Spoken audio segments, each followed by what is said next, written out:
Hey, welcome everybody to the first episode of Beast Boas and Balls. So today what we're talking about is going to be the ball pythons. So let's just get some facts out there. Ball pythons have their name specifically for their defense mechanism. When they get scared, they curl up in a ball, they tuck their head in the middle of the ball, and they just sit there tightly compressed until they feel the threat has left. They're also known as royal pythons. It's believed that back in ancient times, people who were thought of royalty would wear them as jewelry. It's even believed that Cleopatra wore a lot of ball pythons as bracelets. Okay, and this channel that I'm making, this is the first episode. This channel is about ball python care, how to take care of a ball python, general facts about ball pythons, morphs, or known as genes, right? We're going to learn about their paint jobs, that they're called. We're going to learn about their breedings, their eatings, their shedding, from the time that a snake gets pregnant to the time that it has its pre-laid sheds, to the time it lays its eggs, to the time the eggs hatch. All right, so that's what this channel is mainly about. I do have one boa. She is kind of snippy, so I don't like to handle her all the time. So I'll give some facts out about boas when it's time for boas. But right now, let's just talk about, the generalization of ball pythons. Ball pythons are from Africa, centralized and western. All right, they live in very high humidity, high temperature places. That's what they like. So I have 8 ball pythons and 1 boa. They are very nice, they're very docile, and with enough handling from a baby to the adult time, they can make the greatest pets. They live 40 years in captivity, so one ball python is almost a whole lifetime obligation to a pet, right? So taking care of them are easy. Their temperatures in their cages need to be on the hot side, anywhere from 85 to 90, 92 being the highest. Their cool side anywhere from 85 down to 72. All right, and if you keep them in a glass aquarium, like I have one of my ball pythons in a glass aquarium. He's over there, he's right there. So he has a hot hide and a cold hide. He also has, water and all of that. They eat about once a week to once every 2 weeks. It's not a very big feeding. I have a hair in my eye. It's not a big feeding time. They also take about a week or so to pass that meal. So they don't eat very often and they don't defecate very often. So, there's a bunch of different things about ball pythons that are not commonly found with other snakes. So they're great pets. I've already said this, but they're great pets. They don't get any bigger than 6 foot, females, and that's on the larger end as well. Females don't get more than 6 feet. Males, they go from 4 to 5 feet, so they're not going to get huge either, right? They're one of the smallest pythons out there. They're very slow as well. They don't move very fast. I think their top speed's 2 miles an hour. So, they're not fast at all. They do like to hang out in termite mounds down there in Africa.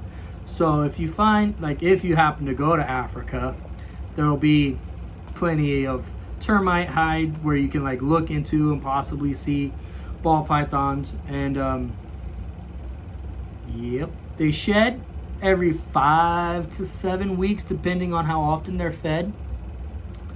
So the more you feed them, obviously, the faster they're going to grow, right? So you don't want to power feed them, but you don't want to underfeed them. As pets, they can become obese. So you got to make sure you take care of all that and make sure they're not getting too much food, but they're getting enough food to sustain them, okay? So, for instance, my first ball python I got, his name is Ekans. All my ball pythons have Pokemon names. I don't want to hear it. But Ekans, when I got him about 4 years ago, he was super malnourished, super A lot of stuck shed, not taken care of very well. So I found him on Craigslist actually. For $80, I drove to Springs to go get him. He was a year old then, so he's about 5, almost 6 years old now. He is my best pet. He's one of the snakes that I get out and hold with everybody. He is one that I will show to everybody. He is that one. He's the one that I take out for people to handle, to see like, okay, they're not that bad. Because snakes, they got a bad rap, right? They're not as bad as everybody makes them out to be. They're a very nice creature, and they do very well in the wild to keep rodents at bay, to make sure everything is under control out there with the rodents, the rats, etc. So yeah,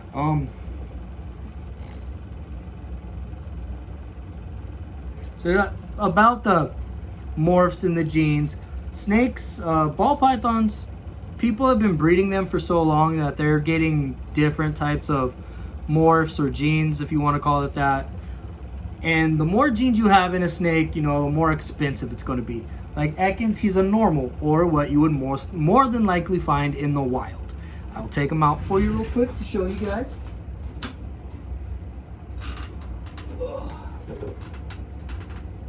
Come here, buddy. Come here, buddy. Oh, see? So this is Ekans. This is what a normal ball python will look like, okay? So this is what you'd find mainly in the wild. He's a pretty big boy. Like I said, this is about as big as he'll get. He's about full grown. They never stop growing. They're just, after a while, their growing is very minute, and you can't really tell that they're still growing. He's just a good boy. Their eyesight, even though they have pretty big eyes, is actually not that great. They don't have the best of eyesight.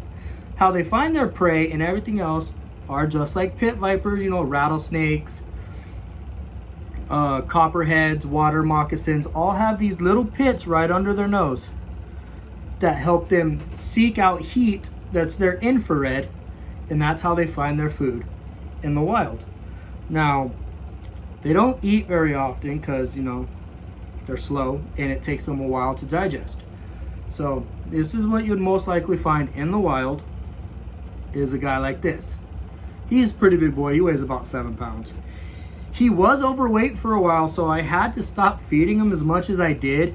But because he was so malnourished, every time we tried to feed him, he ate. Like, he ate no matter what. And he got fat, so I had to put him on a diet. So instead of feeding him every 2 weeks, I would feed him every month.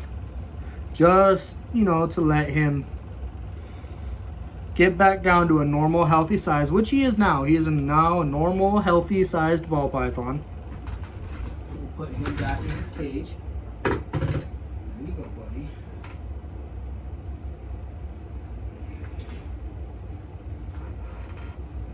Yeah, he's a big boy. Now, here, I'll take you guys and show you guys all the snakes that I have right now. All right, so let's come over here. If you look in here, you'll see my boa sitting right there in the back. She's a pretty snippy little feller. She's not the nicest of the snakes, you know. She's not very nice. So here is one of my males. This is Arbok. This is actually my wife's snake. He is a banana calico pastel. So he has 3 morphs in him, or 3 genes. This is one of my female pregnant ball pythons. She was actually bred to Arbok. Her name is Absol. She is a pastel calico. This one right here also, well, I don't know if you can see her or not. She's my lesser. She's also pregnant. She is due any time now, so we're hoping for one of those. This is my male Mojave. I bred him to, his name's Sudowoodo. Sorry, the lesser's name is Superior. But I bred those two together, so the hopes right now is that I'm going to get an all-white snake out of them. So that happens. And then down here, we have what they call a spider ball python. Because of the pattern, it looks like a spider web. So that's what they call a spider python.